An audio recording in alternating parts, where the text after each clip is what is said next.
아멘. 그거 소망하십니까? 아멘. 우리 하나님 앞에 감사와 찬양과 영광의 박수를 드리며 나가겠습니다. 아멘. 우리 자리에서 함께 찬양하며 나가겠습니다.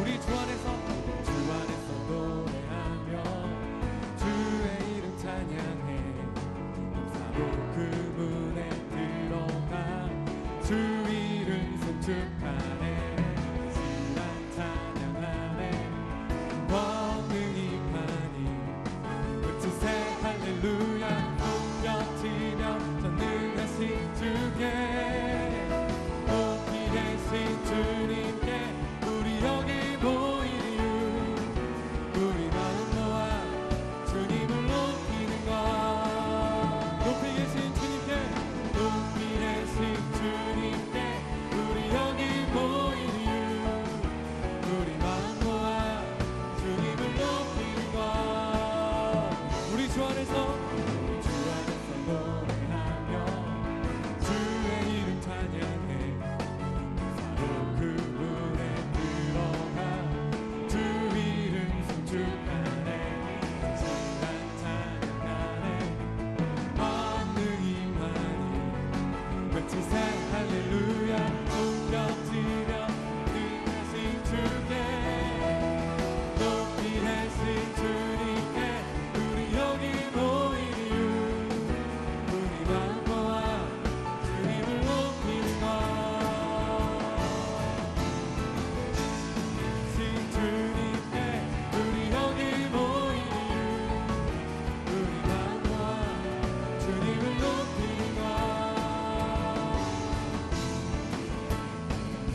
것내 안의 모든 것내 안의 모든 것 주를 바랄 때 주의 능력 그 영광 은혜와 자비로 찬양하며 춤추세 마음을 열어 주가 자유케 하리 주의 이름 찬양해 내 안의 모든 것 주를 바랄 때 주의 능력 또 영광 은혜와 자비로 찬양하며 춤추세 마음을 열어 주가 자유케 하리 주 이름 찬양해 높이 계신 주님께 높이 계신 주님께 우리 여기 모인 이유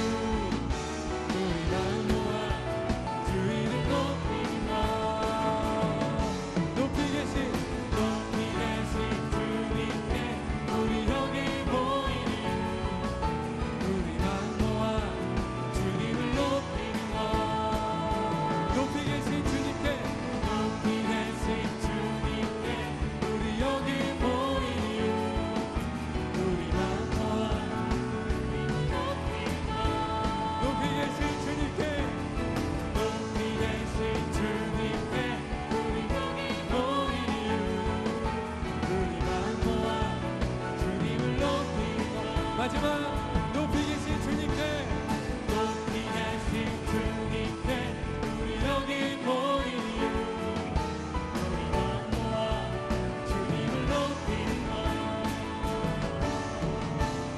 높이 계신 주님께 높이 계신 주님께 높이 계신 주님께 높이 계신 주님께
한번 새 힘 얻으리 주를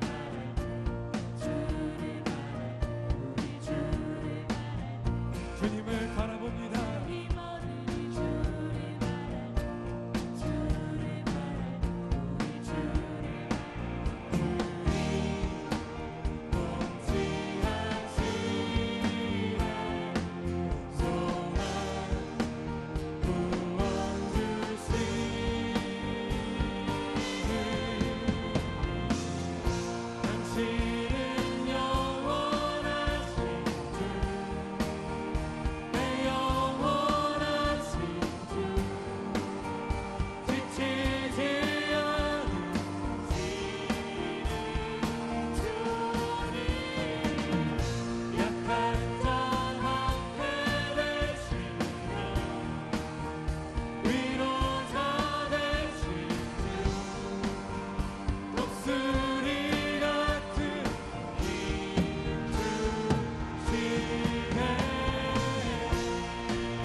당신은 영원하신 주,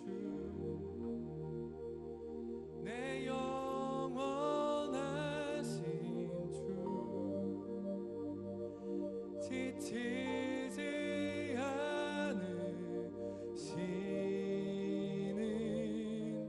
주님, 약한 자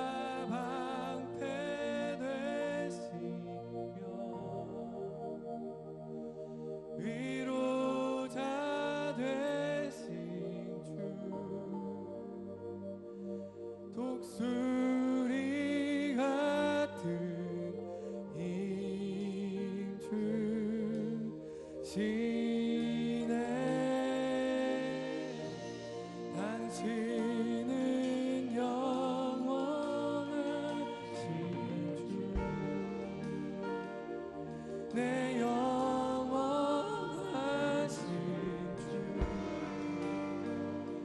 지치지 않으시는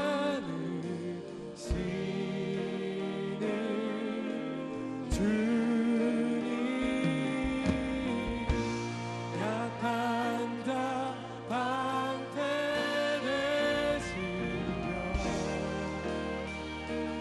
위로자 되신 주, 독수리 같은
주 영광 위에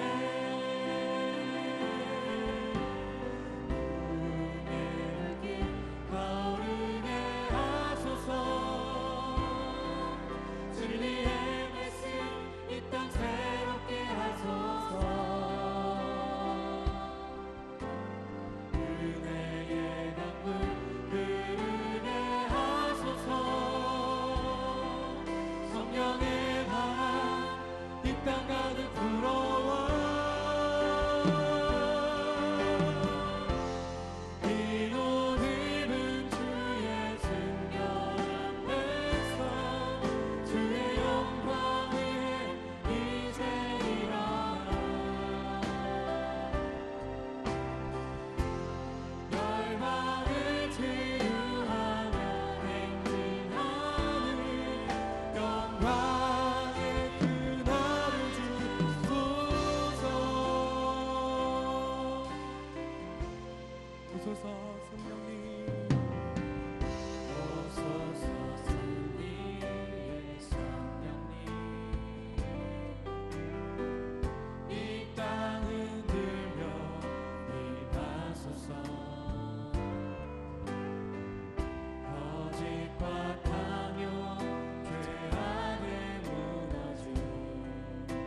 시간 함께 기도하실 때에 하나님, 우리가 찬양으로 고백한 것처럼 하나님, 이 땅 가운데 내 삶 가운데 주님보다 귀한 것은 없습니다.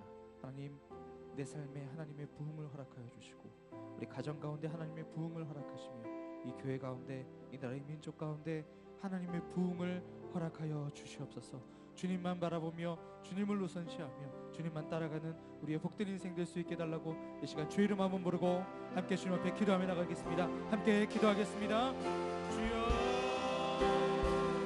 살아계신 하나님, 주님 앞에 기도합니다. 하나님, 우리가 찬양으로 고백한 것처럼 주님보다 내 삶에 중요한 것은 없음을 고백합니다.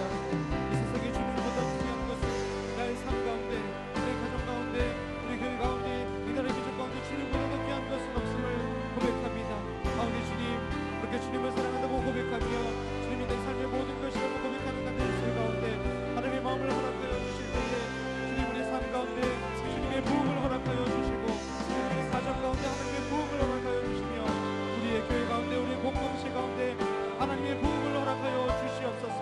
하나님, 우리 교회 가운데 하나님의 부흥을 허락하여 주시며 하나님, 이 나라의 민족 가운데, 온 열방 가운데 하나님의 부흥의 불길을 허락하여 주시옵소서. 주님의 은혜를 구하며 나갑니다. 주님의 그 부흥의 때를 다시 한번 구하며 나가오니 하나님, 우리 가운데 하나님의 부흥을 허락하여 주시옵소서. 주님의 부흥의 불길이 다시 한번 우리 가운데 일어나게 하여 주시고 다시 한번 그 능력으로 말미암아 우리 삶 가운데 다시 한번 쓰임이 있도록 하나님 역사하여 주시옵소서. 주님 붙들고 나아갑니다. 주님 따라가 합니다. 하나님, 우리 삶을 붙들어 주님 인도하여 주시옵소서. 하나님 의지하며 나아갑니다. 하나님 인도하여 주시고 주님 붙들고 나가는 거룩한 하나님의 백성자들 될 수 있도록 주님 축복하여 주시옵소서. 하나님, 우리 각자의 삶을 인도하시고 늘 주님과 함께하는 삶이 될 수 있도록 주님 역사하시고 인도하여 주시옵소서.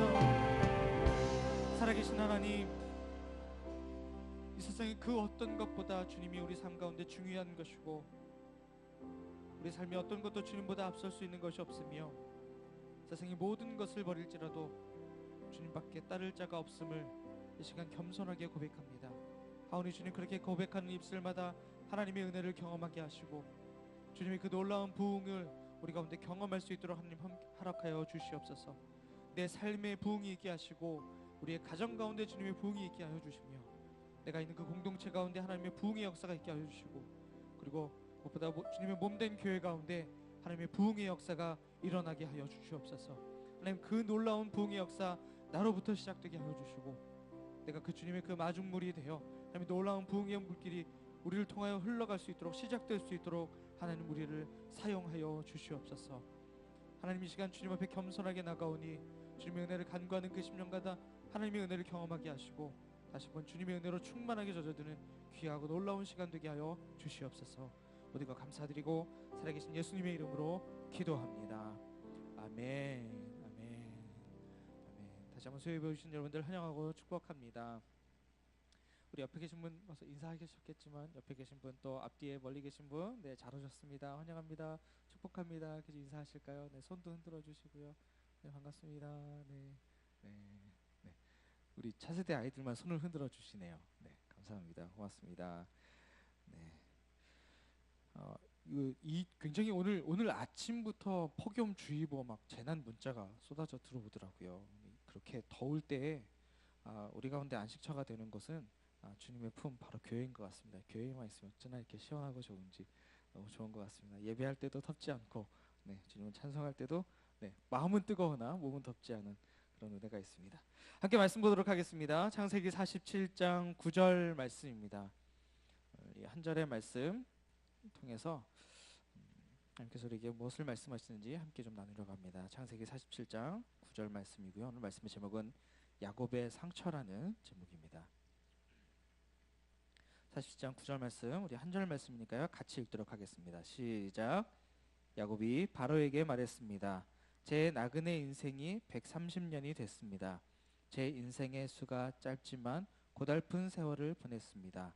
그러나 제 조상들이 살아간 나그네 인생의 횟수에는 미치지 못합니다. 아멘.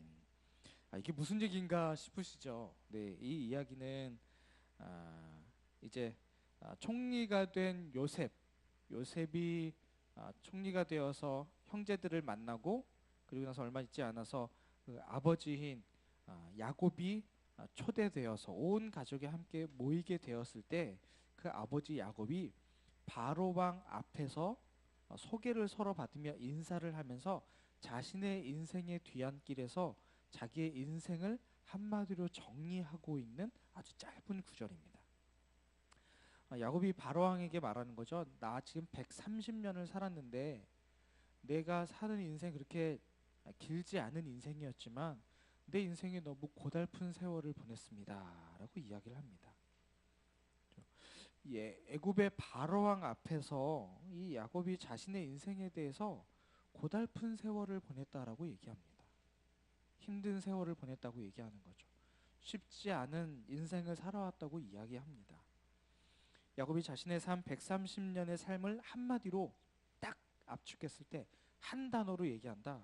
고달픈 세월이었다 라고 말하고 있습니다. 야곱은 왜 자신이 살아온 이 인생에 대해서 자신의 삶을 고달픈 세월이었다라고 말하고 있을까?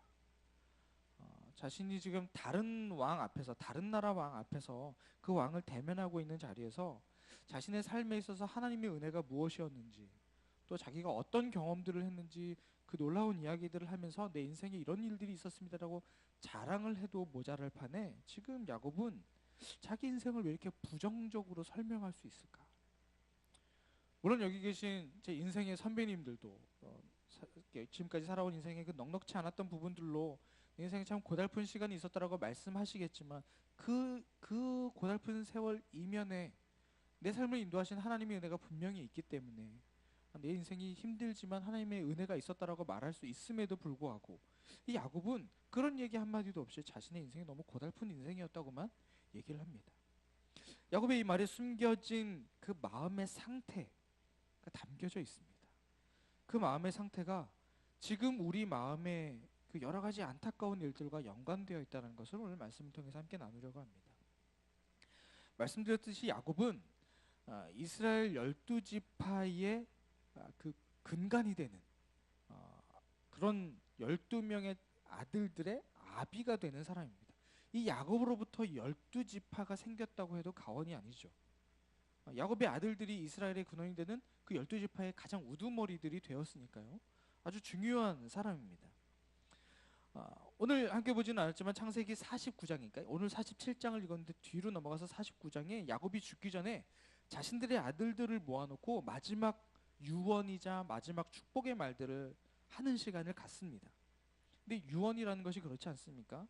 그 사람이 자신의 삶 전체를 담아내는 것은 물론이고 특히 마지막 유언에서는 인생 전체의 모든 이야기를 이렇게 압축하는 이야기들을 하지 않겠습니까? 근데 야곱이 12아들에게 어떤 유언을 하는지 보면 야곱의 마음이 어떤 마음인지 우리가 엿볼 수 있습니다.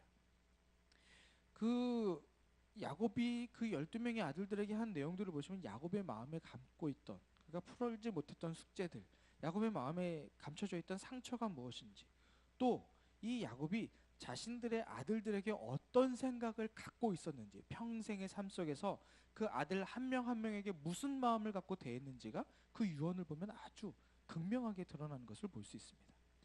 특별히 야곱의 아들들 중에서 오늘 두 사람의 이야기를 잠깐 보려고 합니다. 그것은 시므온과 레위입니다. 이 시므온과 레위에게 마지막 축복하는 자리에서, 그러니까 마지막 자신의 유언을 하는 자리입니다. 자신의 12명의 아들들을 모아놓고 얘기할 때 그 시므온과 레위에게 한 이야기를 한번 보십시오. 창세기 49장 5절에서 7절까지 말씀입니다. 같이 한번 읽어보겠습니다. 시작. 시므온과 레위는 형제다. 그들의 무기는 폭력의 도구다. 내 영혼이 그들의 모임에 들어가지 않으며 내 혼이 그들의 집회에 참여하지 않을 것이다. 그들이 분노로 사람을 죽였고 자기들의 마음 내키는 대로 황소의 힘줄을 끊었다. 그들의 분노가 맹렬하고 그들의 진노가 잔인하니 저주를 받을 것이다. 내가 야곱 족속 가운데 그들을 나눠 놓으며 내가 이스라엘 족속 가운데 그들을 흩어 놓을 것이다. 지금 야곱이 이 시므온과 레위에게 하는 이야기, 정확히 무슨 얘기인지는 몰라도 이 이야기가 결코 좋은 얘기는 아닌 것 같습니다.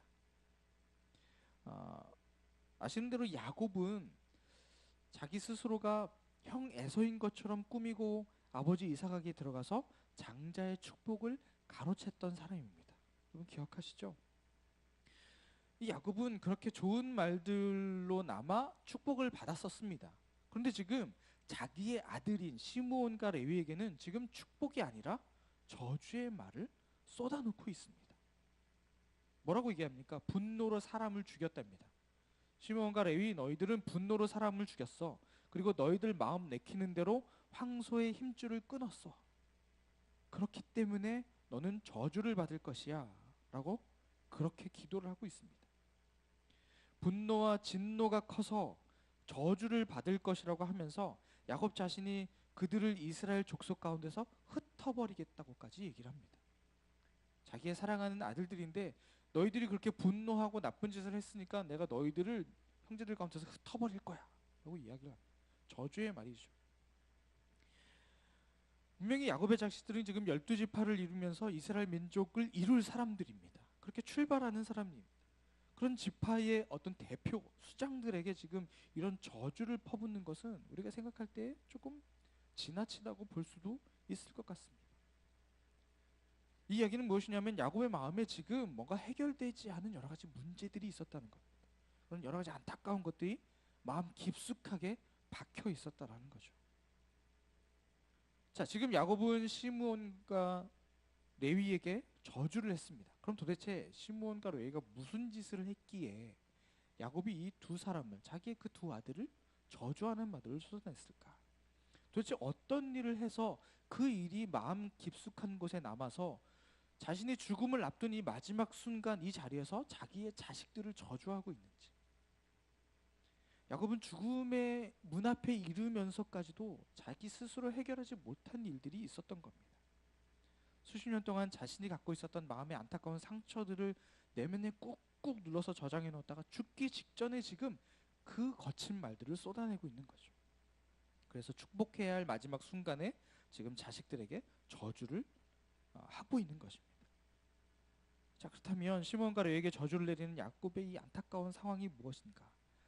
그래서 좀 살펴보도록 하겠습니다. 우리가 잘 알고 있는 얘기인데요. 야곱이 그 축복을 가로채고 삼촌네 집에 있다가 거기서 도망쳐 나오는 일이 있었습니다. 하란을 떠나서 야곱이 에서랑 만나서 화해하고 에서를 먼저 세일 땅으로 보냅니다. 그렇죠? 화해하고 세일 땅으로 형을 먼저 보냅니다.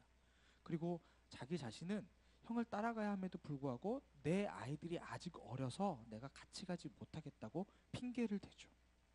그래서 야곱은 그곳에서 떠나서 숫곳이라는 곳에 머물다가 다시 숫곳을 떠나서 세겜성 앞에 장막을 칩니다. 세겜이라는 곳에 장막을 치죠. 그 세겜 앞에서 장막을 칠 때 하몰의 아들 세겜, 그러니까 그 족장의 아들에게서 자기가 장막을 친 밭을 은 100냥을 주고 삽니다. 내가 그냥 여기서 장막을 치지 않을 거야. 너의 땅을 나에게 팔아라. 내가 은 100냥을 줄게 하면서 그 땅을 사서 그곳에 천막을 치고 정착을 했다는 거예요. 밭을 샀다는 얘기, 천막을 치면서 그 땅을 샀다는 얘기는 내가 여기서 떠날 마음이 없다라는 겁니다. 눌러 앉겠다는 거죠. 정착을 하겠다라는 겁니다. 고향으로 돌아가기 위해서 하란을 떠난 야곱이 그 세겜 앞에서 머문 이유는 아주 단순합니다. 분명히 형이 같이 가자고 했는데 가지 않고 엉뚱한 곳에 가서 밭을 사서 거기서 천막을 치고 자리를 잡은 이유는 분명합니다. 아주 단순하죠. 형 에서에 대한 두려움 때문이었습니다. 무서웠습니다. 그래서 에서에게서 최대한 멀리 떨어지려고 마음을 먹었던 겁니다. 여기까지는 그럴 수 있습니다. 이해가 돼요. 왜냐하면 형 에서가 야곱이 도망칠 때 죽이겠다고 그렇게 벼르고 있었으니까요. 근데 문제는 이제부터 시작됩니다. 더 큰 문제가 생기죠. 그렇게 정착을 하고 나서 세겜성으로 야곱의 딸 디나가 놀러 갑니다.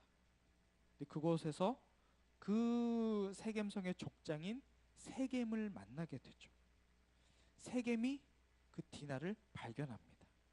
그래서 세겜이 가나안의 히위족속 그 하몰의 아들로 그 지역을 통치하는 사람이었습니다. 그러니까 세겜이 대장이라는 얘기입니다. 그 성의 주인이라는 얘기예요. 그러니까 거칠 게 없죠. 거리낌이 없습니다. 그 자기 마음대로 모든 걸 할 수 있는 사람이었습니다. 그래서 이 세겜이 디나를 납치해 갑니다. 납치해 가서 그날 밤에 그녀를 범하고 그리고 나서 디나를 사랑한다고 이야기를 하죠. 그래서 아버지인 하몰과 디나를 범한 세겜이 같이 야곱을 찾아가서 디나를 사랑하니까 아내로 달라고 이야기를 합니다. 부탁을 하죠. 간청을 합니다. 디나를 데려가겠다는 그 조건이 굉장히 파격적이었습니다. 그 당시에 굉장히 놀라운 제안을 합니다. 그 아버지 하몰이 얘기합니다. 여기서 살면서 장사도 하고 재산도 늘리라고 제안을 합니다. 그러니까 너희들과 우리가 남남이다 이방이다가 아니라 우리가 너희가 함께 살아가겠다. 너희들을 내가 보호해주겠다라는 약속을 하고 있는 겁니다. 여기서 너희들이 부유하게 돼도 된다라고 얘기하죠. 아들 세겜은 디나를 아내로 맞이하는 데 있어서 너희들이 어떠한 것을 요구해도 그 모든 재물을 다 들어주겠다. 그걸 다 주겠다라고 이야기를 합니다. 엄청나게 파격적인 제안을 하고 나서 이 자리에서 야곱의 아들들이 이 제안이 있던 날 이것만으로는 만족할 수 없다. 그러면서 분노를 누른 채 우리는 이방 사람과 교류할 수 없으니 너희들이 할례를 받아야 된다라고 이야기를 합니다. 그래서 모든 남자에게 할례 받을 것을 이야기하죠. 아까 말씀드렸지만 이 세겜이라는 사람이 이 세겜성의 족장 우두머리였기 때문에 백성들을 설득해서 남자들이 모두 할례를 받게 합니다. 성인 남자들 할례를 받게 합니다. 그리고 할례가 있은 지 3일 후에 남자들이 거동하기 가장 힘든 순간에 이때를 이용해서 그 야곱이 저주했던 두 아들 시므온과 레위가 그 성읍으로 쳐들어갑니다. 그래서 할례 받은 남자들을 전부 죽여버립니다. 시므온과 레위가 이렇게 적극적이었던 이유는 디나가 그 어머니 레아에게서 난 같은 친동생이었기 때문에 그랬습니다. 시므온과 레위와 디나가 한 핏줄이었습니다. 엄마가 같았습니다. 굉장히 우애가 있었던 거죠. 그 친동생이었기 때문에 그렇게 했다라는 겁니다. 하몰도 죽였고 그 아들인 세겜도 칼로 쳐 죽였습니다. 그리고 세겜의 집에 있었던 디나를 데리고 옵니다.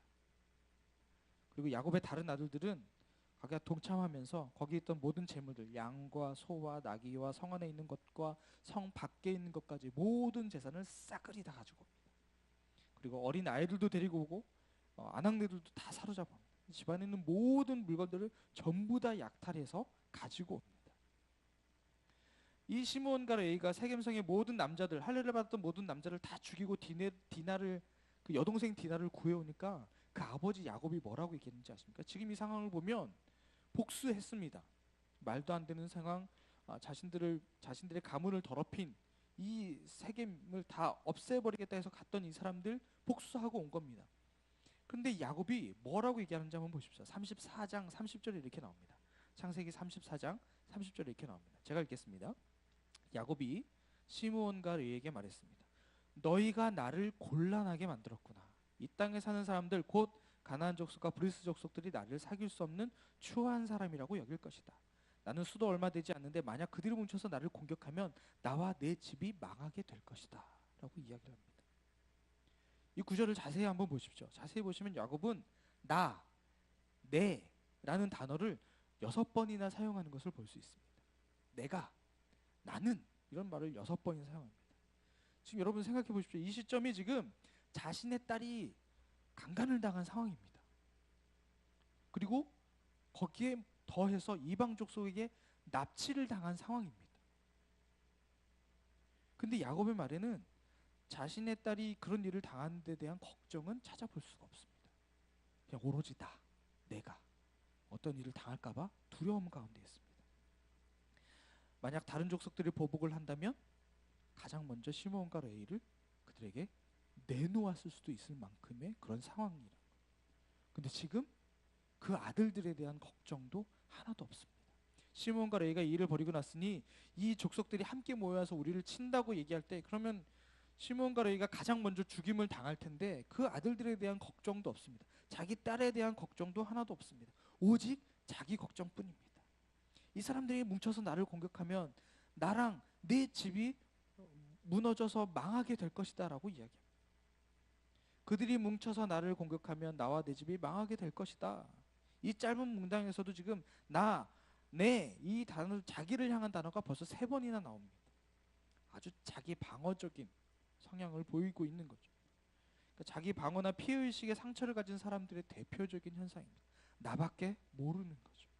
누군가를 보호해야 되고 누군가를 인도해야 될 상황에 대해서 전혀 인식하지 못한 채 그저 나밖에 모르는 상황이라는 겁니다. 결국에 야곱이 지금 이 상황을 이기지 못하고 온 식구들과 재산을 가지고 그 자기가 정착하려고 마음먹었던 세겜에서 떠납니다. 그리고 베델을 향해서 가게 되죠. 아버지 야곱이 이 시므온과 레위를 책망했을 때 이 아들인 시므온과 레위는 이 야곱을 향해서 뭐라고 얘기합니다. 그러면 그가 우리 누이를 창녀처럼 대해도 된다는 이야기입니까? 라고 반문을 합니다. 이때 시므온과 레위가 야곱에게 얘기할 때 아버지의 딸이라고 말하지 않습니다. 그냥 우리 누이라고 이야기를 하죠. 이것은 디나가 아버지와 딸의 관계보다 그 자신들의 누이, 남매라는 사실에 대해서 더 강조하고 있는 겁니다. 아버지와 딸의 관계는 별로 돈독하지 못하고 그 대신 그 남매 간의 그 관계가 훨씬 더 돈독했다라는 것을 보여주는 그런 표현입니다. 이게 왜 그렇게 될 수 있냐면 아까 말씀드렸지만 시므온과 레위와 디나가 한 어머니에서 났습니다. 그 어머니는 레아였습니다. 근데 아시죠? 야곱이 레아보다 라헬을 더 사랑했습니다. 그러니까 편애했죠. 사랑이 일방적으로 흘러갔습니다. 그러니까 라헬의 자녀들에게 부어지는 사랑만큼 레아의 자녀들에게는 그 사랑이 가지 않았던 겁니다. 그러니까 그런 불만이 있었던 거죠. 그 불만을 아버지에게 지금 표출하고 있습니다. 아버지의 딸 디나가 아니라 우리의 누이 디나라고 이야기를 하는 겁니다. 이런 야곱의 자기를 방어하는 이런 피해의식은 이곳뿐만 아니라 성경의 이야기에서 야곱의 이야기에서 여러 군데에서 나옵니다.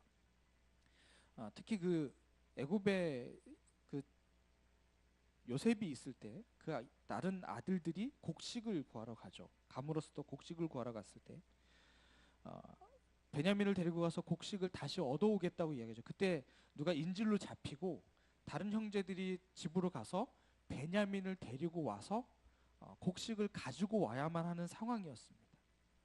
그렇게 말하는 아들들에게 야곱이 뭐라고 이야기하는지 아십니까? 창세기 42장 36절입니다. 창세기 40장 36절에 이렇게 나옵니다. 아버지 야곱이 그들에게 말했습니다. 너희가 내 자식들을 빼앗아 가는구나. 요셉이 없어지더니 시므온도 없어지고 이제는 베냐민마저 데려가려 하는구나. 너희 모두가 나를 괴롭히는구나 라고 이야기합니다. 지금 시므온이 인질로 잡혀 있습니다. 그래서 요셉이 다른 형제들에게 이야기하죠. 너희들 중에 막내가 있을 텐데 그 애를 데리고 와라. 그럼 내가 너희들의 그 인질을 풀어주고 같이 거래하기로 했던 그 곡식도 다 줄 것이다라고 이야기를 하죠. 그래서 형제들이 가서 아버지한테 야곱에게 이야기합니다. 베냐민을 데려가야 된답니다. 데려가야 시므온도 풀리고 곡식도 얻어올 수 있을 것 같습니다. 라고 얘기했더니 야곱이 이 얘기를 하는 겁니다. 너희가 내 자식들을 다 뺏어가는구나. 요셉도 없어지더니 시므온도 없어지고 지금 베냐민마저 없애려고 그러는 거냐. 너희들 왜 나를 이렇게 괴롭히냐. 못살게 구냐 라고 얘기합니다. 그러면서 43장 6절에도 이렇게 나옵니다. 43장 6절에 이렇게 나옵니다. 이스라엘이 물었습니다. 왜 그 사람에게 동생이 있다는 말을 해서 나를 곤란하게 만드느냐. 왜 그때는 이제 요셉이 총리인데 자기의 잃어버린 아들이라는 것을 모르는 상태에서 얘기했었죠. 왜 그 총리에게 굳이 베냐민이라는 동생이 있다는 얘기를 해서 왜 나를 이렇게 곤욕스럽게 만드느냐라고 얘기를 합니다. 표현이 어떻습니까? 너희가 내 자식들을 빼앗아 가는구나. 너희 모두가 나를 괴롭히는구나. 왜 나를 곤란하게 만드느냐. 이런 말 속에서 야곱이 얼마나 피해의식에 찌들어 있는 사람인지를 볼 수가 있습니다. 아까 말씀드렸지만 야곱이 이 말을 할 때 당시에 시므온이 이집트에 지금 인질로 잡혀 있는 상태였습니다. 근데 지금 이 야곱이 하는 말을 보시면 야곱은 베냐민, 막내 아들 베냐민만 걱정할 뿐이지 지금 시므온은 그렇게 걱정하는 눈빛이 별로 없습니다. 아시겠지만 베냐민의 형들이 지금 일부러 베냐민의 이야기를 했던 상황이 아니었습니다. 어쩔 수 없는 상황에서 요셉이 꼬치꼬치 캐물으니까 그 이야기를 할 수밖에 없었죠. 요셉은 모든 걸 알 수 있었으니까 그 정보를 가지고 얘기하니까 피해갈 수가 없었습니다. 그래서 얘기를 할 수밖에 없었죠. 그런데도 불구하고 야곱은 일부러 그 얘기를 해서 자기를 곤욕스럽게 만드는 것처럼 자신들의 아들을 몰아붙이고 있습니다. 마치 베냐민이 이집트에 가면 마치 죽을 것 같으라는 마음을 가지고 그런 지금 얘기를 하고 있는 겁니다. 이 야곱에게는 그렇게 마음 가운데 피해의식이 너무나도 강했습니다. 상처가 너무 많았습니다. 그 상처를 해결하지 않았기 때문에 그것이 시간이 지나면 지날수록 그것이 더 문제가 되고 더 확장되고 그 마음이 더 썩어갔던 거였습니다. 그래서 야곱은 자신의 인생의 마지막 순간, 자신의 12명의 아들을 축복해야 되는 그 순간, 그 자리에서 오히려 저주의 말을 쏟아놓습니다. 도대체 무엇 때문에 이 야곱이 축복의 자리에서 저주의 말을 하게 했을까? 말씀드렸듯이 야곱은 그 마음에 한마디로 상처가 많았습니다. 그러니까 우리가 어떤 그 치유 프로그램이나 이런 집회들을 보시면 쓴뿌리라는 이야기를 하죠. 그 마음에 쓴뿌리가 굉장히 많은 사람이었습니다. 히브리서 12장 15절 말씀입니다.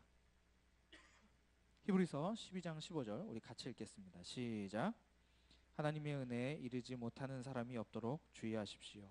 또한 쓴뿌리가 돋아나 문제를 일으키고 그로 인해 많은 사람들이 더럽히지 않도록 조심하십시오.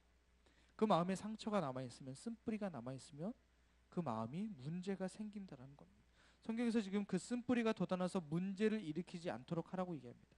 또 그것 때문에 다른 많은 사람들이 더럽혀지지 않도록 조심하라고 말씀하고 있습니다. 그 한마디로 뭐냐면 쓴뿌리는 나를 다치게 할 뿐만 아니라 내 주변 사람들도 다치게 한다라는 것입니다. 그럼 야곱에게 어떤 상처, 어떤 쓴뿌리가 있을까? 10가지의 쓴뿌리가 있습니다. 오늘 그 얘기를 다 하려고 합니다. 근데 그게 굉장히 짧습니다. 여러분 당황하지 마시고요. 굉장히 짧습니다. 아주 짧은 10가지입니다. 그 인생 전반에 나타나는 상처입니다. 첫 번째는요, 야곱은 거의 평생을 형과 불화 속에서 살았습니다. 시작부터 어려웠습니다. 아시죠? 에서와 야곱은 쌍둥이였습니다. 태어날 때부터 뱃속에서부터 싸웠습니다.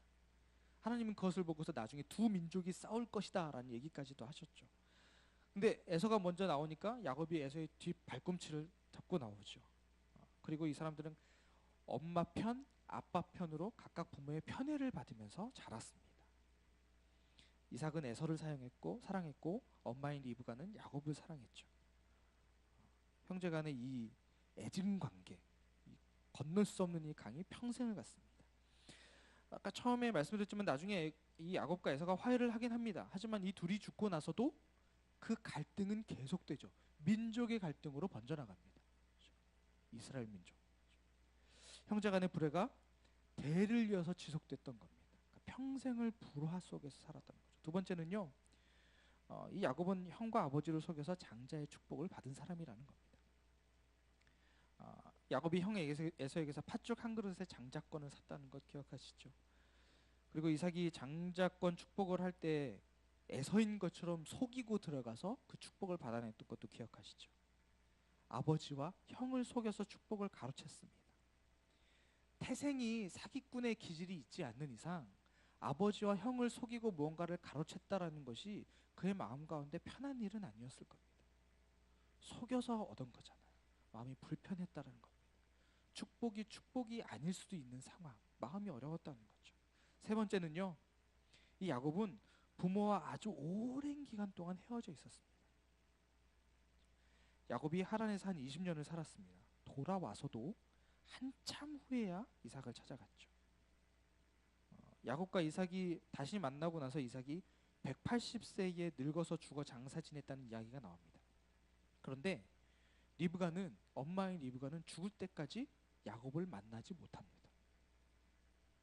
리브가가 이삭과 에서를 속인 벌을 이렇게 받았다라고 보시면 될 것 같습니다. 죽을 때까지 자기 아들을 보지 못합니다. 엄마의 일방적인 사랑을 받았던 야곱은 엄마가 죽을 때까지 그 모습을 보지 못했습니다. 굉장한 마음의 상처가 될 수 있는 일이죠. 네 번째는요, 야곱은 자기가 너무 사랑했던 라헬과 결혼하기 위해서 14년을 일했습니다. 근데 그것 말고도 부족해서 또 20년 동안 종처럼 일했다는 점입니다. 그 사이에 무슨 일이 있었습니까? 삼촌 라반이 야곱의 품삯을 계속 속입니다. 한 10번이나 속여요. 이렇게 해서 저렇게 해서 속입니다. 분명히 둘은 삼촌과 조카 사이임에도 불구하고 자신의 친척적이렇게 대해준 게 아니라 마치 노예를 부리듯이 삼촌이 그 야곱을 그렇게 대했다는 겁니다. 근데 그러는 동안 부모님의 얼굴은 한 번도 볼 수가 없었습니다. 마치 버린 자식처럼, 그렇게 버려진 자식처럼 살았다는 거죠. 다섯 번째는 삼촌 라반의 속임수로 원하지 않은 레아와 결혼했다는 겁니다. 자기가 사랑했던 라헬이 아니라 레아와 결혼한 겁니다. 야곱은 열심히 일하고 나서 첫날 밤을 지냈죠. 라헬인 줄 알았어요. 근데 한날 밤을 보내고 나서 자기와 밤을 보낸 여인이, 그러니까 결혼한 여인이 라헬이 아니라 레아인 것을 알게 됐습니다. 저는 제 입장에서는 납득이 잘 안 가는 부분, 왜 모르는지 모르겠는데 어쨌든 네, 첫날 밤을 지내고 나서 자기가 사랑했던 그 여인이 아닌 걸 알았대요. 이건 말도 안 되는 일이 벌어졌습니다. 자기가 첫날 밤을 지낸 여인이 사랑하는 라헬이 아니라는 것을 알았을 때 야곱의 마음이 어떻겠습니까? 아이고 이 멍청이, 자기 스스로를 얼마나 원망했겠습니까? 그렇게 노예처럼 일해서 한 여인을 보고 이렇게 살았는데 결혼하고 나서 하룻밤 지나고 나보니 그 여인이 아니었던 거예요. 이걸 누구를 원망하겠습니까? 물론 삼촌이 속인 죄도 있겠지만 자기가 얼마나 바보 같았겠습니까? 스스로 상처를 만들어가는 거죠. 삼촌은 자신의 딸들을 이용해서 야곱을 속였고 야곱의 노동력을 끊임없이 착취했습니다. 야곱이 나중에 결국에는 자기 몫을 챙겨서 몰래 도망가는 일도 벌어지죠. 상처가 있었습니다. 여섯 번째는 라헬을 얻기 위해서 다시 7년을 일했다는 겁니다. 야곱이 라헬과 결혼하기 위해서 7년을 라반에게 봉사했죠. 거의 돈도 받지 않고 일을 했습니다. 라반이 속여가지고 14년을 종처럼 일했죠. 정확한 계약이 아니라, 계약에 의한 것이 아니라 속여서 일어난 일이었기 때문에 그 과정 안에서 자기가 을이잖아요. 을이니까 뭐라고 말도 할 수 없이 그 일들을 그냥 고스란히 몸으로 다 겪어냈던 겁니다. 얼마나 그 마음 가운데 원망과 아픔과 상처가 생겼겠습니까? 일곱 번째는 아까 말했던 사건인데요. 자기의 딸 디나가 하모리 아들 세겜에게 강간을 당했다는 겁니다. 분명히 에서와 화해하고 나서 야곱은 여전히 에서를 무서워했습니다. 그래서 함께 가자는 에서의 제안을 받아주지 않고 세겜에 머물렀었죠. 근데 그 지역에 놀러 갔다가 디나가 그 하모리 아들 세겜에게 그 일을 당하게 됐던 거죠. 그러니까 이게 형을 따라갔으면 됐을 텐데라는 생각을 하지 않겠습니까? 또 자기 자신을 향한 원망, 너는 왜 또 거기를 간 거니? 뭐 이런 생각부터 시작해서 얼마나 많은 알 수 없는 그 마음의 그 복잡함이 있었겠습니까? 여덟 번째 이렇습니다. 디나 사건 때문에 아까 말씀드린 거죠. 시므온과 레위가 세겜 그 지역 사람들에게 복수하니까 야곱은 졸지에 도망자 신세가 됐습니다. 복수했다는 이야기를 들은 야곱이 굉장히 크게 화를 내면서 내가 보복을 당하면 어떻게 될 줄 알고 너희들이 그런 짓을 한 거냐라고 생각하면서 모든 것을 다 정리해서 세겜을 떠나버리죠. 화가 막 났다는 거예요. 아홉 번째는 사랑하는 아내 라헬이 막내 베냐민을 낳다가 죽었습니다. 세겜을 떠나서 야곱이 베델에서 하나님께 제사 지내고 가서 다시 길을 또 떠납니다. 베델에서 그 베들레헴이죠. 에브라시라고 나오는데 베들레헴으로 가는 길에 라헬이 해산을 하고 그 막내인 베냐민을 낳고 죽게 됩니다. 아픔이죠. 마지막 열 번째는요. 가장 사랑하던 아들 요셉이 심부름을 보낸 자기 때문에 죽었다고 생각하는 20년을 보냈던 겁니다. 형들 감시하라고 요셉 보냈었다가 상황적으로 야곱의 입장에서는 그 사실을 믿을 수밖에 없는, 내가 괜히 심부름 보냈구나. 괜히 심부름 보냈다가 이 아이가, 내가 사랑하는 요셉이, 기억하시죠? 막 색동옷 입고 일도 안 하고, 형들은 완전히 노예처럼 일하고 있을 때 자신은 색동저고리 입고 일도 하지 않고 형들이 어떻게 농땡이 치다 그런 거 감시하러 다니고 했던 모습이 있지 않았습니까?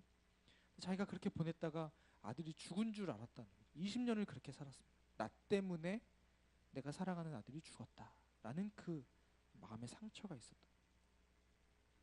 야곱의 인생을 이렇게 쭉 돌아보면 중요한 몇 가지만 꼽아도 진짜 너무나 엄청난 어려움 속에 살았습니다. 그리고 상처 속에 사는 그런 사람이 바로 이 야곱이라는 사람이었습니다. 근데 중요한 것은 그 상처가 어디에서부터 출발하는지를 우리가 잘 보아야 합니다. 그리고 또 그 못지않게 중요한 것은 그 상처가 잘 해결되었는지, 그것이 한마디로 요즘 말로 하면 치유받았는지 해결됐는지 그것을 잘 봐야 한다는 것입니다. 우리가 앞에서 봤지만 야곱은 자신의 상처를 마지막 순간까지 해결하지 못했습니다. 해결하지 못했기 때문에 마지막 유언을 하는 그 자리에서 그 자리에서 마음에 쌓아두었던 이야기들 자기 아들들에게 퍼부었죠. 해결하지 못하고 죽은 겁니다. 근데 여러분, 야곱에게도 사실 자신의 상처를 치유할 기회가 있었습니다. 해결할 수 있는 기회가 있었어요. 야곱이 하나님께서 도우셔서 삼촌 라반 집에서 도망쳐 나왔습니다. 자신의 식솔을 내리고 재물을 가지고 싹 도망쳐 나왔습니다. 간신히 빠져나왔죠. 그런데 빠져나와서 끝이었습니까? 큰 난관에 부딪혔습니다. 그게 뭐냐면 형 에서를 다시 만나야 하는 사건이었습니다. 에서가 이 동생을 죽이겠다고 기다리고 있는 그곳으로 가야 되는 상황이었습니다. 아까도 말씀드렸지만 에서는 자기가 받아야 할 정당한 축복인 장자의 축복을 가로챘다는 이유로 자기 동생인 야곱을 죽여버리겠다라고 약속한 사람입니다. 이게 창세기 27장에 나오죠. 내가 죽이겠다고 얘기합니다. 야곱은 이 소식을 듣고 하란으로 도망쳤습니다. 그리고 20년이 지났지만 그 문제는 여전히 존재하고 있었습니다. 시간에 해결해 줄 수 있는 문제가 아니었죠. 그들 관계 안에서 그 문제는 남아 있었습니다. 근데 시간이 흘러서 에서는 어떻게 됐습니까? 그 마을에 족장이 되었습니다. 에서 기억하시죠? 싸움에 능하고 사냥에 능한 사람이었습니다. 온몸에 털이 많았고 사람들 누가 봐도 이 사람은 족장이야 라고 말할 수 있는, 누가 봐도 인정하는 리더였습니다. 에서는 자신이 에돔이라는 부족을 형성해서 강한 세력을 유지하고 있었습니다. 근데 지금 이제 이 야곱이 이런 에서와 직면해야 되는 상황입니다. 문제를 해결해야 되는 상황입니다. 에서에 대한 야곱이 얼마나 컸는지, 그 두려움이 얼마나 컸는지 성경에 나옵니다. 야곱이 형을 만나러 가는 이 순간 너무 걱정이 돼서 먼저 사자를 보냅니다. 그러면서 자신을 뭐라고 표현하는지 아십니까? 에서에게 자신을 종이라고 표현합니다. 그래서 에서에게 다녀온 사자가 에서가 400명을 거느리고 온다고 얘기하니까 야곱이 엄청나게 무서워합니다. 창세기 32장 7절에서 8절에 이 말씀이 나옵니다. 창세기 32장 7절에서 8절입니다. 같이 읽겠습니다. 시작. 자기와 함께한 사람들과 양떼와 소떼와 낙타들을 두 무리로 나누었습니다. 그는 만약에 한 무리를 공격하면 남은 진영은 달아나도록 해야겠다라고 생각한 것입니다. 야곱은 에서가 400명을 끌고 온다는 이야기를 들을 때 이게 내가 나를 죽이러 오는구나 라고 생각했습니다. 근데 충분히 그럴 만하죠. 그 소식을 듣고 떠났고 그 문제는 해결되지 않았고 다시 만나야 되는 그 순간 400명이나 되는 사람들을 끌고 온다니, 난 이제 죽었구나 라고 생각할 수밖에 없는 게 당연하죠. 근데 이 400명이라는 숫자가 이 야곱에게는 굉장히 두려움의 숫자가 됩니다. 왜냐하면 그 살짝 거슬러 올라갔을 때 아브라함이 조카 롯을 구하러 가기 위해서 자기 안에서 숙련된 싸움꾼들 318명을 데리고 갑니다. 그래서 그 사람들 다메섹까지 가서 왕들을 다 쳐부수고 롯과 그 가족과 재산을 전부 다 찾아오는 일이 있었습니다. 318명 가지고도 아브라함이 그 일들을 했는데 지금 에서가 데려오는 사람이 400명이랍니다. 기겁을 할 노릇이죠. 우린 다 죽었다, 이제 끝났다라고 생각하는 겁니다. 야곱이 이 이야기를 들었을 때 너무 무서웠습니다. 그래서 미칠 지경이었습니다. 그 두려움 때문에 어떤 것도 할 수 없는 상황이었습니다. 그러니까 얼마나 두려웠으면 다 자기 식솔들이고 자기가 간수해야 되는 사람들인데 무리를 나누어서 한 무리가 공격당하면 한 무리라도 도망가자라는 생각을 한 겁니다. 얼마나 무서우면 이런 생각을 하겠습니까? 사람들과 동물을 두 떼로 나누어서 어느 한쪽을 희생양으로 두고 나머지라도 살자, 이런 생각. 그러니까 결국 우린 다 죽을 거다라는 생각을 지금 하고 있는 상황입니다. 그렇게 머리를 굴리고 나서 야곱이 하나님께 기도합니다. 부르짖었죠. 밤새워 기도합니다. 그리고 나서 야곱은 에서를 위한 선물을 준비하게 됩니다. 수백 마리의 양과 염소 등을 준비해서 여러 개의 무리로 나누고 종들에게 맡깁니다. 그러니까 에서가 올 때 계속 선물을 보내는 거죠. 양과 소와 염소들 계속 보내면서 마음이 풀어지도록 계속 선물 공세를 하는 겁니다. 에서가 선물을 받을 때마다 그 마음이 조금 누그러지기를 바라는 마음으로 그렇게 하는 거죠. 근데 또 그 한편은 어떤 건지 아시죠? 한편으로는 그렇게 앞세워 보내면서 방패막이로 삼으려는 겁니다. 첫 무리가 죽으면 그 다음 무리는 좀 낫겠지. 그 다음 무리가 다 죽으면 그 다음은 그래도 좀 낫겠지. 그런 방패막이로 삼으려는, 총알바지로 여기려는 그런 마음이었죠. 그러니까 이런 행동을 보면 참 안타깝기도 하지만 한편으로 형 에서를 얼마나 무서워했는지를 알 수가 있습니다. 이제 그날 밤에도 참 가관입니다.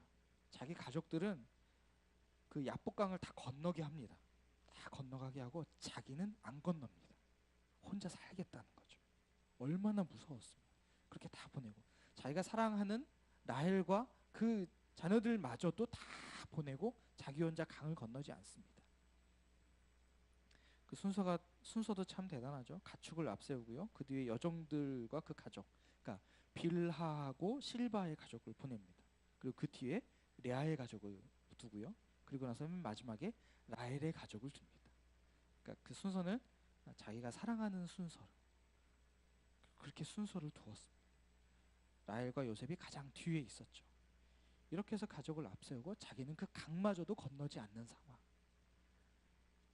여기서 강을 건너지 않고 야곱은 거기서 밤새 어떤 사람과 씨름을 하게 됩니다. 야곱이 근데 그 사람과 씨름을 하자고 시비를 건 것이 아니었습니다. 그 사람이 먼저 싸움을 걸어왔죠. 그 이야기는 뭐냐면 하나님이 먼저 야곱에게 찾아오셨다라는 겁니다. 그 사람이 야곱의 그 허벅지 관절을 쳤고 그 관절이 어긋나게 되고 그때부터 성경에 있는 표현 그대로 야곱이 평생 절름발이 신세로 살아가게 됩니다. 이것은 어떻게 보면 야곱이 그동안 믿고 지탱해 왔던 자신의 어떤 노력, 자신의 기반들 이것들을 하나님이 다 쳐서 깨버린 거라고 볼 수 있는 거죠. 밤새 씨름을 하고 날이 새려오는 그 순간 그 사람이 떠나려고 합니까? 야곱이 그 사람을 붙들고 나를 축복해 주십시오 라고 필사적으로 매달립니다. 그리고 거기서 축복을 받으면서 야곱이라는 이름 대신에 하나님과 싸워 이겼다라는 의미로 이스라엘이라는 이름을 새로 갖게 됩니다. 하나님과 밤새도록 씨름하고 복을 받았을 때 해가 뜨게 됩니다. 야곱에게 새로운 삶이 시작됨을 의미합니다. 새로운 인생이 시작된다라는 것을 의미하죠. 근데 왜 하나님이 야곱의 허벅지를 쳐서 절름발이가 되게 하셨을까? 다른 어떤 것도 있을 텐데 왜 굳이 그것을? 이것에 대한 해석은 학자마다 굉장히 다양하긴 합니다. 하지만 제가 이 말씀을 묵상할 때 느껴진 것은 야곱이 그 일 이후로 걸음을 걸을 때마다 그 불편함을 느낄 때마다 그때의 상황을 생각할 수밖에 없다는 것. 그때 밤새도록 싸웠던 그때, 하나님의 사람과 밤새도록 씨름했었던 그때, 내가 한 발 한 발 절룩거릴 때마다 그때가 생각나는 겁니다. 하나님께서 나를 찾아와 주셨고 나를 직접 만나 주셨고 내 이름을 바꿔 주셨고 나에게 축복을 해주셨던 그때를 기억하는 겁니다. 한 발 한 발 걸을 때마다 쩔뚝쩔뚝할 때마다 그때를 생각하게 된다는 겁니다. 바울의 몸에 가시가 그랬듯이 육신의 고난이 오히려 야곱에게 은혜가 되고 축복이 되는 순간이었던 겁니다. 야곱의 다리를 절게 하신 그 이유는 하나님의 이런 특별한 은혜도 있지만 또 이런 것도 있습니다. 인간적으로 봤을 때 에서가 멀리서 오는 다리를 저는 야곱을 보았을 때 그 마음이 어땠을까? 선물을 받고 누그러진 그 마음속에 절뚝거리면서 나를 향해 다가오는 동생의 모습을 볼 때 처음에는 내가 죽여야겠다는 마음을 갖고 있어 20년 동안 칼을 갈고 이를 갈았지만 본능적으로 동생에 대한 동정심이 생긴다는 것. 무슨 일이 있었길래 애가 저렇게 됐노? 그렇게 곱상하고 이쁘던 애가 무슨 고생을 했기에 다리를 절면서 나에게 올까? 라는 생각. 되게 가족 앞에서 쩔뚝거리면서 불편한 몸을 가지고 에서 앞에서 7번을 절을 합니다. 그런 모습을 보면 아무리 독한 형이라도 죽이겠다는 마음을 먹은 형이었더라도 그 모습을 보면 마음이 한편이 사그라들 수밖에 없는 거죠. 형제가 되살아나는 순간이 되는 것입니다. 뭐 어찌됐든 하나님께서는 이것을 통해서 형제가 화해하게 하셨습니다. 에서와 야곱이 화해를 했어요. 그리고 나서 가장 큰 변화는 야곱의 마음의 변화가 있었습니다. 에서를 그렇게 무서워하던 야곱이 형을 만나서 이런 이야기를 합니다. 창세기 33장 10절에 야곱이 형을 향해서 이런 이야기를 합니다. 같이 읽어주시겠어요? 시작. 야곱이 말했습니다. 아닙니다. 제가 형님의 은총을 입었다면 제가 드리는 이 선물을 받아주십시오. 저를 반갑게 맞아주시는 형님을 보니 마치 하나님의 얼굴을 보는 것 같습니다. 얼마나 기뻤으면 평생 두려움 속에 살았던 야곱이 형이 용서하는 그 순간 모든 것이 무너졌습니다. 형을 보는데 하나님의 얼굴을 보는 것 같아요. 얼마나 기뻤으면. 그 무서웠던 사람이 이제 하나님의 얼굴을 보는 것 같았습니다. 이건 입 바른 소리가 아니었습니다. 야곱이 하나님을 만나고 나서 야곱의 마음에 변화가 생긴 겁니다. 야곱의 진심이었습니다. 에서를 향한 고백이기도 했지만 이것은 에서와 화해를 하게 해주신 하나님을 향한 그 마음의 고백이기도 했던 겁니다.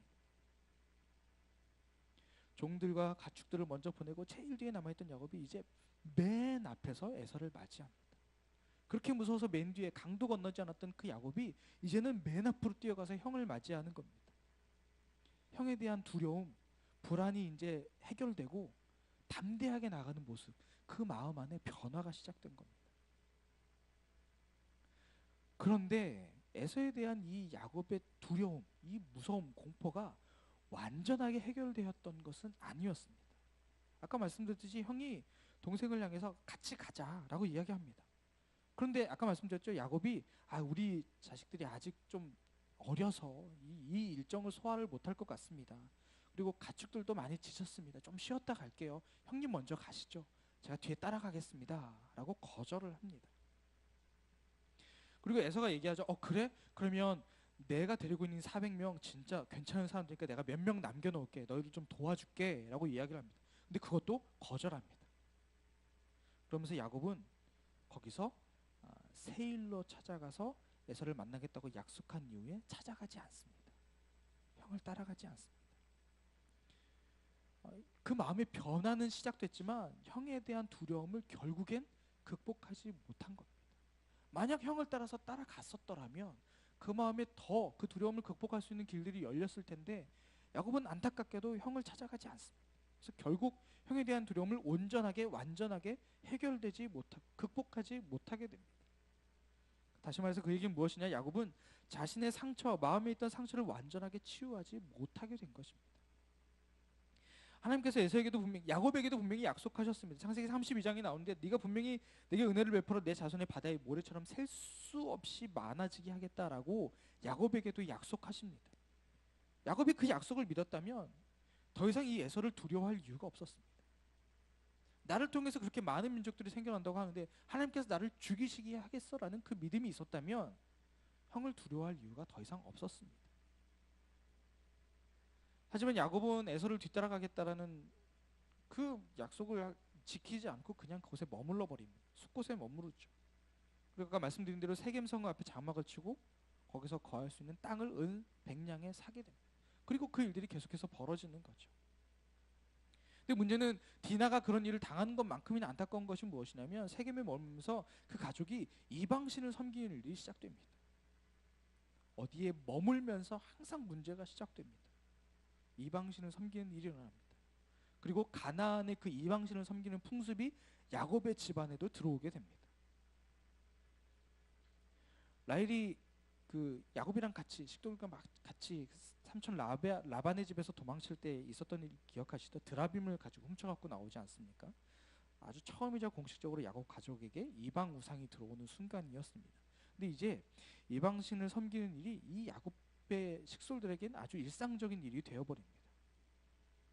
그래서 나중에 디나 사건으로 도망칠 때 세겜에서 도망갈 때도 이방 신상을 땅에 묻는 모습이 나옵니다. 그 가족 안에 이 일들이 얼마나 익숙하게 일어난 일인지를 볼 수가 있습니다. 창세기 35장 4절에 이렇게 나옵니다. 제가 읽겠습니다. 그들은 자기들이 지니고 있던 모든 이방 신상들과 귀에 걸고 있던 귀걸이를 야곱에게 주었습니다. 야곱이 그것들을 세겜에 있는 상수리 나무 아래 묻었습니다. 이방 신상들을 이 모든 사람들이 다 갖고 있었던 겁니다. 우상을 섬기는 일에 이들이 굉장히 적극적으로 참여하고 있었다라는 겁니다. 라헬이 드라밈을 갖고 그 우상을 섬기니까 그 모습 속에서 레아도 그렇게 되고 빌하도 그렇게 되고 실바도 그렇게 되는 겁니다.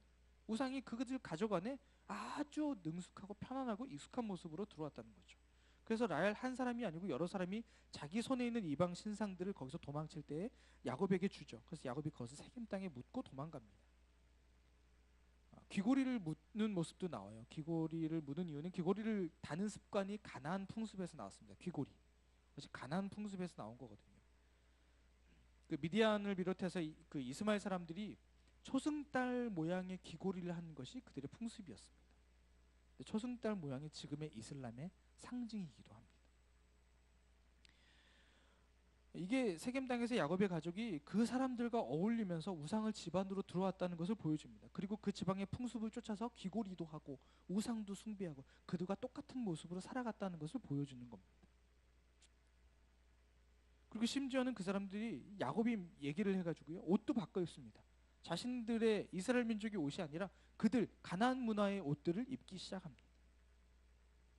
그 모든 것을 가나안의 풍습을 따라갔다라는 거죠. 그러니까 디나도 아주 익숙한 모습으로 세겜 땅에 놀러 가게 됐던 겁니다. 그러면서 그 일들이 벌어졌죠. 야곱과 그들의 가족들은요, 구별된 삶을 살지 못했습니다.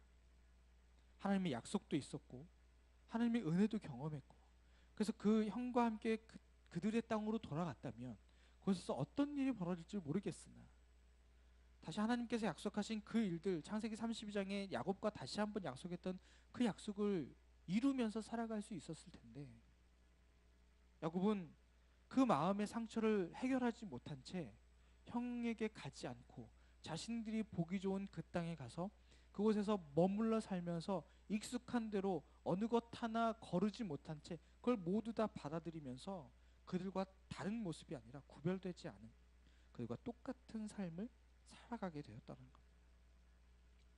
종교화, 문화, 삶의 여러 가지 스타일들, 그들로부터 전염을 당해서 그들과 똑같은 모습으로 살아갔다는 겁니다. 그래서 어제 오늘 그 민수기 말씀, 생명의 삶 여러분들 묵상하시죠. 민수기 말씀에서 하나님께서 가나안 성에 입성하기 직전에 모든 사람, 모든 동물까지도 다 죽인, 모든 재산을 불태우는 그 헤렘 전쟁을 시키지 않습니까? 다 죽여야 된다. 죄의 흔적도 남겨서는 안 된다. 그래서 물들어서는 안 된다라는 마음으로 그 얘기를 하나님께서 하신 거죠. 야곱이 세겜에 머문 것은 하나님께 드린 서원을 어기는 행위였습니다. 자기 땅으로 돌아가야 했습니다. 예전에 야곱이 브엘세바를 떠나서 하란으로 갈 때 베델에서 하나님의 사닥다리를 만나잖아요. 그래서 나를 잘 살려주시고 나를 보호해 주시면 내가 이곳으로 돌아와서 하나님을 섬기는 제단을 쌓고 내가 여기서 11조를 내겠습니다. 내게 10의 1을 하나님께 바치겠습니다라는 약속을 하나님과 했습니다. 하나님의 모습을 발견하고 그렇게 했는데도 불구하고 야곱은 지금 베델을 코앞에다 두고서 그냥 세겜에 머물렀던 것입니다. 그래서 하나님께서 야곱이 세겜을 떠날 수밖에 없도록 그 삶의 어려움을 계속 허락해 주셨다는 것입니다. 야곱은 분명히 야복 강가에서 하나님과 씨름하면서 하나님을 만났습니다. 하나님을 대면했습니다. 그의 이름이 바뀌는 역사가 있었습니다. 그리고 하나님이 직접 축복하시는 은혜도 경험했습니다. 그의 마음이 새롭게 될 수 있는 그 출발도 경험했습니다. 그런데 야곱은 에서에 대한 그 두려움 그리고 세상에 대한 불안을 극복하지 못했습니다. 더 중요한 것은 하나님을 온전히 신뢰하지 못했다는 것. 하나님께서 나에게 주신 그 약속들, 하나님께서 나에게 하신 그 새로운 일, 분명히 이 일 이후에 야곱은 계속해서 다리를 절면서 살았습니다. 다리를 한 발 한 발 절뚝 걸을 때마다 하나님께서 나에게 하셨던 일들이 기억남에도 불구하고 그 자리로 돌아가지 않았던 것. 자기의 익숙한 편안한 모습으로 세상이 나를 어떻게 할까봐 그 두려움 속에 그들과 구별된 삶을 살지 못한 채 그들과 함께 같은 모습으로 죄악 속에서 뒹굴며 살아갔던 것입니다. 그래서 하나님이 그를 끄집어내어 옮기셨던 것이죠. 야곱은 자신의 상처를 깨끗하게 치료받을 수 있는 기회가 분명히 있었습니다. 형을 따라가면 됐습니다. 하지만 하나님의 약속이 분명함에도 불구하고 하나님보다 자신의 안위, 자신의 편안함, 내가 선택할 수 있는 그런 가능성들을 앞세우다가 그 기회를 놓쳐버리고 만 것입니다. 그래서 야곱은 평생 그 불안과 두려움 속에서 살아갔습니다. 그래서 마지막 순간 자신의 그 쓴뿌리 때문에 자신만 아픔 속에 있는 것이 아니라 자신의 주변의 사람들, 특별히 자기의 자녀들에게까지도 저주의 말을 쏟아나오며 그 마음에 상처를 안고 죽어갔다는 것이죠. 분명히 야곱을 통해 하나님께서 하신 일들이 있습니다. 그러나 부정할 수 없는 사실은 그 마음 안에 여전히 회복하지 못한 그 상처 때문에 자신들의 아들들에게 저주의 말을 쏟아놨던 이 아픔. 하나님께서 우리의 삶 가운데서 그런 일들을 행하실 것입니다. 우리의 상처를 직접적으로 대면할 수 있는 기회들을 주실 거고, 상처가 있다면 그것을 회복하려는 그 기회를 우리 가운데 분명히 허락하실 것입니다. 그 상처를 직면해야 하는 거죠. 그 어려움을 직면해야 합니다. 도망가서는 그것을 해결할 수 있는 방법이 없습니다. 맞닥뜨려야 하는 겁니다. 그러나 하나님은 분명히 말씀하십니다. 그 두려움 이면에 하나님의 분명한 약속의 말씀이 우리 가운데 있는 것입니다.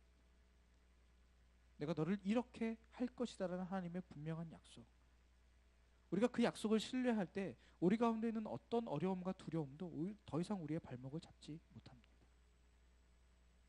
그렇게 하나님의 약속을 신뢰하며 나갈 때 하나님께서 우리의 모든 상처와 아픔 회복시켜 주실 것이고, 하나님께서 우리에게 하신 그 약속도 반드시 이루어 주실 것입니다. 우리의 발목을 잡는 건 두려움입니다. 그러나 하나님은 그 두려움 너머에서 더 큰 능력으로 우리를 인도하십니다. 우리가 고개를 숙이고 있으면 우리 발 앞에 있는 것은 두려움과 어려움뿐입니다. 하지만 우리가 고개를 들어 하나님을 보면 그 문제 너머에서 더 큰 능력을 발휘하고 계신 하나님을 만나게 될 것입니다. 그 하나님을 신뢰할 때 우리의 모든 아픔, 상처, 두려움, 불안한 것들 모두 하나님의 능력으로 해결될 수 있다라는 것입니다. 야곱처럼 두려움 가운데 물러서는 것이 아니라 하나님의 약속을 믿고 하나님 앞으로 나아가서 그 모든 어려움을 극복하고 해결하고, 그래서 하나님의 축복을 나뿐만 아니라 내 주변에 있는 사람들까지도 그 축복 안에 거할 수 있게 만드는 그런 은혜의 통로, 축복의 통로의 삶을 사는 저와 여러분 되기를 주님의 이름으로 축복합니다. 기도하겠습니다.